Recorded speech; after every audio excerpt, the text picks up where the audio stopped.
I know like 1/3 of you, so like that's maybe cheating, but that's okay. So my background I've been in industrial automation since '04. I left the nuclear industry because I saw a forklift drive itself in 2004, and I said, this is where I got to be. And it's been a wild ride ever since. And effectively started SVT Robotics because of all the scar tissue developed on my back about how hard integration was, and it just seemed pointlessly difficult. And decided, okay, I'm going to leave the machinery and the molecules behind and form a company that is just focused on data exchange and making that easier. And SVT stands for simplicity, velocity, and transparency, which are the tenets of everything we do. And that will be the end of any discussion about SVT Robotics going forward. So, there's this concept I have of, what's the point of AI right now in industrial? And the idea had come to me that really what we're trying to do is automate wisdom, right? If you think about, it could be on a small level, you have that person who's been with the company for years and years, and they're just really good at wave planning. Like, really, it's their experience and wisdom that you're trying to bottle, right? And when you really look at it, it's about how do you take and automate institutional knowledge and eventually plug that back into the bus. And that's kind of what I want to talk about. And so, and I've got the nerd setting set to 2, so I'm willing to go further. We'll go on the boat ride. We can go, to setting 10.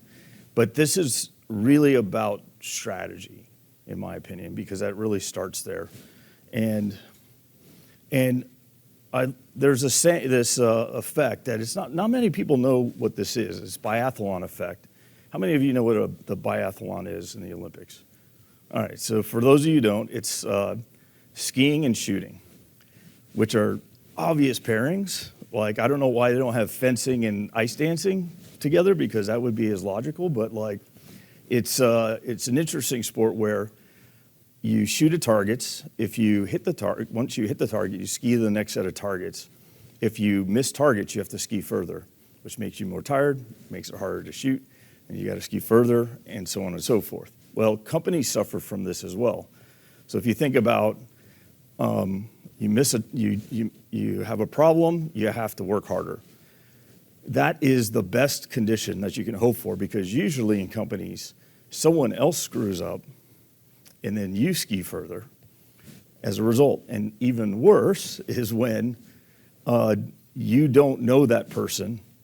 You just come into work and you're skiing further, and you have no idea why, and someone else is screwing up and they have no idea that they're impacting your life. But even worse than that is somebody decides to do a process improvement and they just hyper-optimize theirs and they push all the pain to you. And suddenly you're skiing further and they're high-fiving each other, right? And so this is a thing that everybody experiences. And so the question is, will AI, will it cure or amplify biathlon effect? And I think it has every possibility to do both. And I think from a strategy standpoint, we have to be very careful as leaders as to how we implement. And so, and as far as I see, currently AI usage at an enterprise level, I think is relatively light comparatively, in the industrial sector. And I think that's not necessarily a bad thing, because the market is moving so fast that, heck, if I did do a technical talk here, what I say will be obsolete by the end of the day, because it's moving so darn fast. And it's really hard to keep up. But it's, really, I think companies are struggling to understand, what are the problems we should be solving?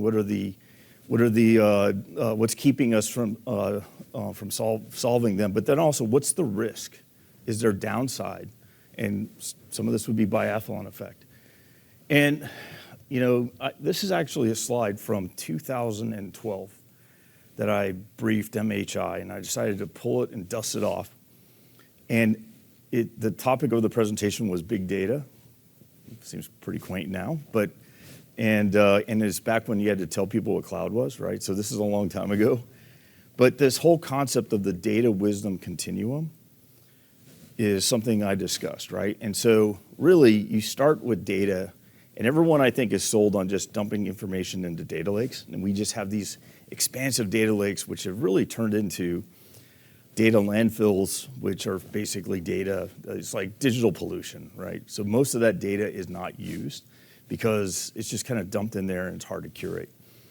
Well, if you can make something of it, the first step is turning it into information, which means taking it and just plotting it against time, days, weeks, months, pick rates, so on and so forth. But the real insight is when you take this piece of information and overlay it on top. And you synthesize the data. This is where you get knowledge. And then over time, when you plot it and you learn what failed, what succeed, you start to develop wisdom, right? You start to be able to say, my gut tells me that this, if we do this, it'll succeed. My gut tells me if we do this, there's some risk in here we haven't accounted for, right?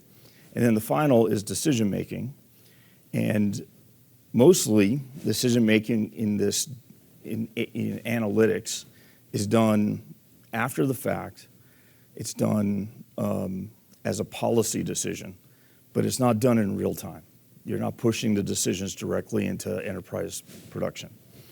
So, and when I think one of the hardest things is actually getting the value of the data down to the dirty boot level, to the floor, in a time scale that matters.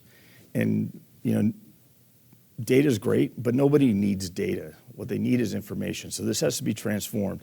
A lot of times you look at the data, might be readable by some, like I don't know if anyone's read, just like raw logs are super fun to read. For most people, it's like looking at the matrix, right? And so and the ability to derive value is really about taking what is invisible the most and converting it into something that creates what looks like magic. And so, and then we got the other side where the ops guy goes, hey, can I get a graph of this? And then the response comes back from, probably IT that says, well, why do you need it? What's the ROI? Write up a specification. And, and so it goes through it, and like 6 months later, you get one graph, and you look at it and you're like, wow, there's another question I have to ask because I just learned something. So that question begot another question. And then you go back and say, hey, I want this. And it's like, why do you need it? How long, what's the ROI? And by the way, think of all the other questions you're going to ask. Because I don't, this is your shot. Think of all the other questions. The reality is you don't know what questions are going to come, right? This is an iterative process. And so the ability to rapidly iterate on these questions and double click on the details is absolutely crucial, because a lot of this is a forensic investigation, right? And so the other thing about data, and this is really when we start to get into AI and the things that keep me up at night, like the data doesn't have context a lot of times, right? There's just missing information. And so I race sailboats because I like, making myself poor. And but what you see here is GoPro data overlaid on video. And I learned how to do this this year, which is actually kind of cool. So, but these individual graphs, you can see our speed, you can see the course, and then what the current heading is. And each of these alone are, you get no value out of any one of these by themselves. But when you overlay them over the video, suddenly, like the amount of insight you get, you're like, oh my gosh, guys, see this. When you did this, we went down to a boat speed of 1 for like 30 seconds. And like if we do this better, we're going to recover 20 seconds. And in sailboat racing, 1/10 of a mile per hour is the difference between first place and third place, right? So it's super tight margins. And so,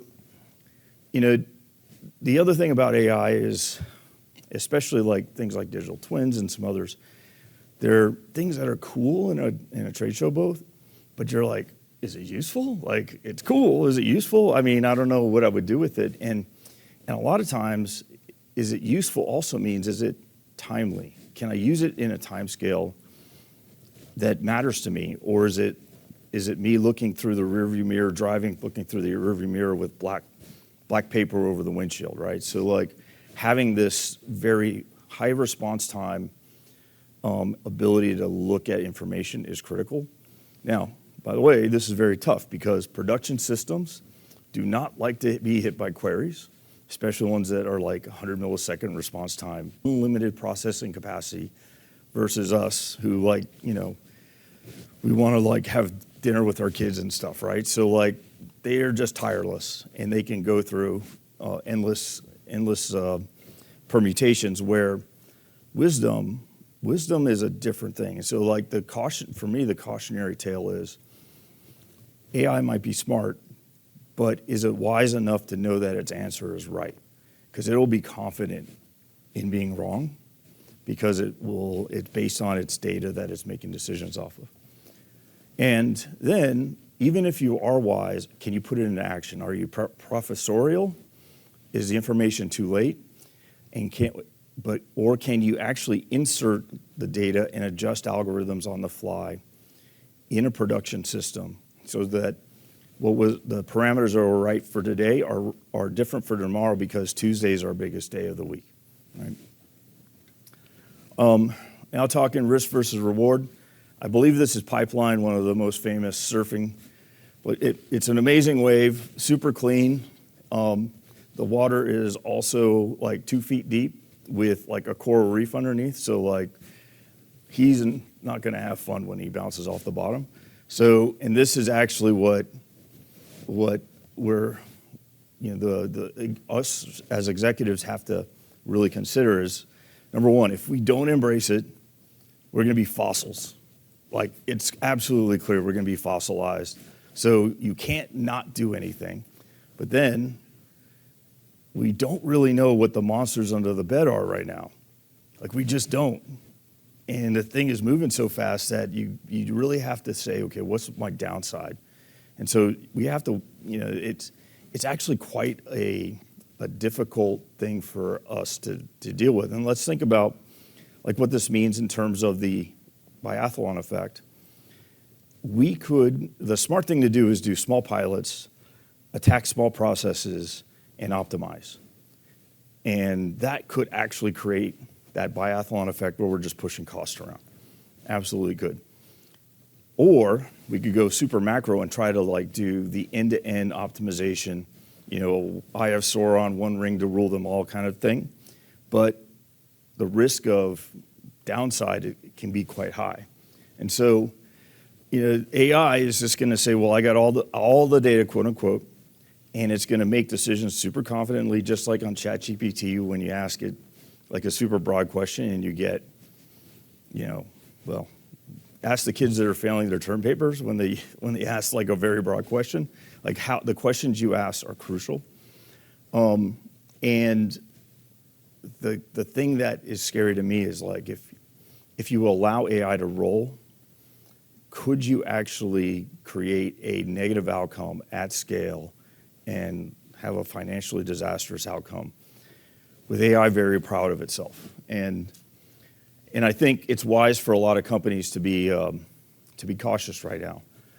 And by the way, trying to be cautious and go fast is like sprinting across a tightrope with someone lighting one end on a fire, right? Like this is not an easy task for those of us who are weighing these options. And so in data, there's really the three V's, and I added one, and I could not think of a synonym for comprehensive. So like the 3 V's and a C, you have variety, veracity, and volume, and then comprehensive. And so the comprehensive piece is the fact that like if I scan, when I finish my pick and I scan, like what happened in between? There was a whole slew of tasks between the task assignment and what happened in the middle. And we're at dinner, I'll tell you my view, like I have a little parable about it, like to make it, you know, more to stick better. But like the ability to have high fidelity data in between that documents every step between, like adding telemetry to pickers, using camera footage and such to overlay this data, I think has extremely high potential. Without it, you're gonna make assumptions that are good and get yourself in trouble. And it all comes back to what, how, and why, right? And the how, I think, is crucial. And one of the biggest enemies to how are the kind of the old school big lumbering platforms that are black boxes, and they spit out little tidbits of information. And while there's a whole bunch of stuff going on, by the way, you paid for the data. 5 minutes? Okay. You paid for the data. You should own it, right? And so there's a framework that I think can be used. So I am lucky enough for my neighbor. He is the former squadron commander for Top Gun.